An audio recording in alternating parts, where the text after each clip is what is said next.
Let's talk about the traditional way where we can compare characters or can compare words together and sentences together, which were what we did. We'll just compare easy keys and easy keys. Make use of the equals to and that of in to compare. There's a whole lot of other ways we can do that.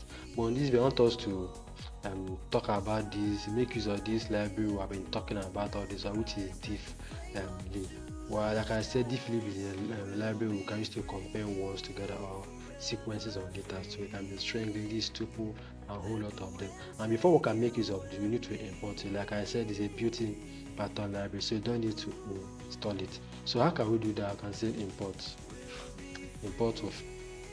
You just basically, once you have this imported, so you just run your script to know whether it actually runs successfully. You can see I got to know this means I successfully imported it.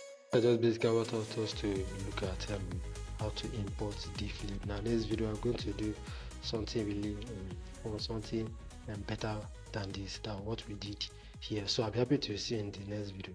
Thank you for watching.